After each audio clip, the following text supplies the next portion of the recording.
Senhor Presidente, Senhora Ministra, Senhoras e Senhores Deputados, o PSD não pode deixar de lamentar que só agora, 1 mês e 4 dias depois, seja possível discutir um tema tão importante quando já se encontra praticamente esgotada a discussão sobre o assunto no espaço público e mediático.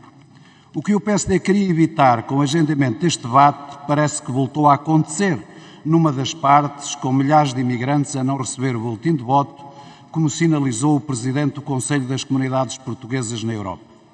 Os eleitores portugueses residentes no estrangeiro não são cidadãos de segunda, são tão portugueses quanto os cidadãos nacionais residentes em Portugal. Por isso, os votos válidos dos imigrantes não poderiam ter sido misturados com os votos inválidos que não continham a fotocópia do cartão de cidadão ou do bilhete de identidade. As mesas de voto não tinham esse direito. De nada valeu o PSD ter apresentado protestos para evitar tal procedimento ilegal das mesas. A maioria das mesas não quis saber e o resultado ficou à vista de todos. Foram considerados nulos mais de 80% dos votos dos imigrantes do Círculo da Europa. O que se passou nos dias 8 e 9 de fevereiro de 2022 ficará para os anais da história como dias trágicos para os imigrantes portugueses e para a democracia portuguesa. Foi uma vergonha nacional. Foram 2 dias em que a maioria das mesas, no total de 151, cometeu a manifesta ilegalidade de considerar como válidos os votos que vinham desacompanhados da fotocópia do cartão de cidadão. Ora, a lei eleitoral para a Assembleia da República é muito clara e não deixa margem para dúvidas. Para que o voto seja válido, o envelope branco terá de conter no seu interior a fotocópia do cartão de cidadão ou do bilhete de identidade. Se não contiver, o voto é nulo. É preciso não esquecer que esta exigência legal visa assegurar a pessoalidade do voto e a prevenção de eventuais fraudes eleitorais, razão pela qual a mesma não pode ser dispensada. Trata-se, por isso, no entender do PSD, de uma exigência que deve ser mantida na lei, devendo ser assegurado o seu cumprimento. Não concorda, Sra. Ministra?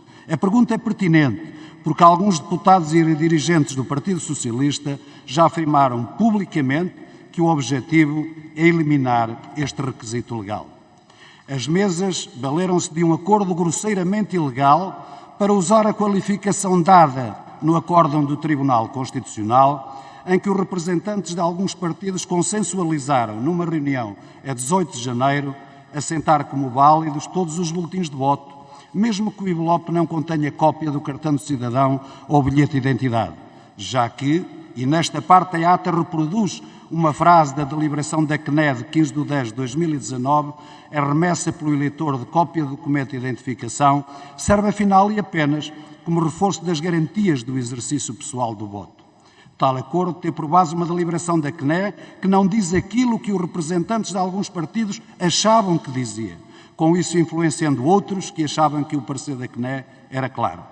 A própria CNE viria a reconhecer que o teor dessa deliberação foi truncada por alguns partidos, interpretando-a incorretamente como a dispensa da fotocópia do documento de identificação para se aceitar o voto como válido, quando, na verdade, o que essa deliberação disse foi que essa identificação não relevava para a descarga do eleitor nos cadernos eleitorais, mas relevava para efeitos da validade do voto.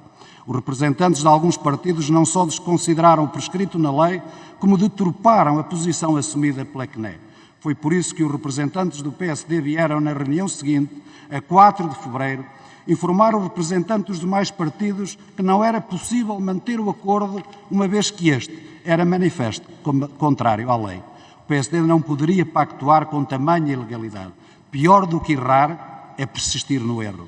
Infelizmente foi isso que fizeram os representantes dos demais partidos, que acabaram por dar instruções aos membros das mesas por si designados, no sentido de considerarem válidos os votos desacompanhados de fotocópia do documento de identificação.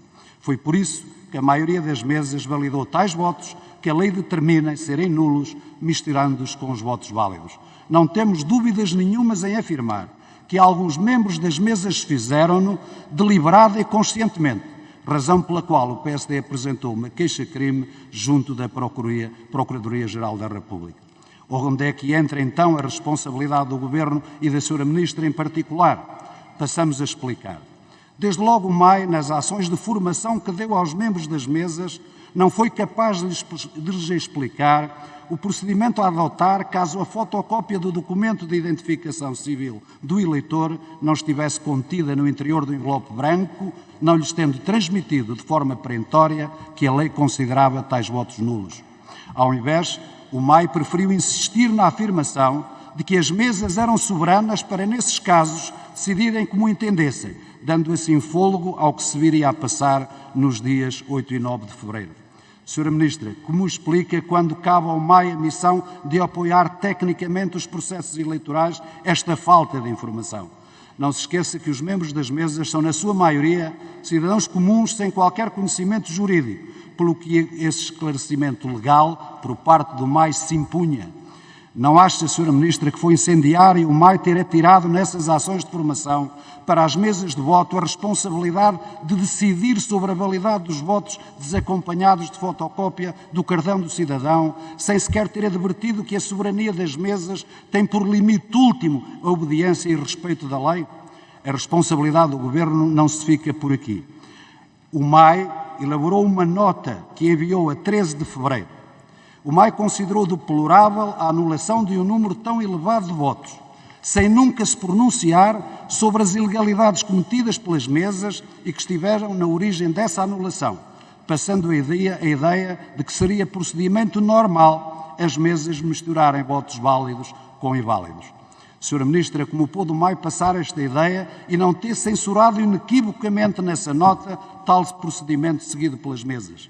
E não se esqueça que o próprio MAI também truncou nessa nota a deliberação da CNE de outubro de 2019, considerando que a aceitação dos boletins de voto, independentemente de virem ou não acompanhados de cópia do documento de identificação, era, e passo a citar, uma opção que a própria CNE subscreveu numa deliberação aprovada em outubro de 2019, o que não é verdade e a própria CNE desmentiu. Sra. Ministra, não se arrepende do envio dessa nota à comunicação social? Pela parte do PSD estamos de consciência tranquila porque alertámos, dias antes da contagem dos votos, para a necessidade do cumprimento da lei.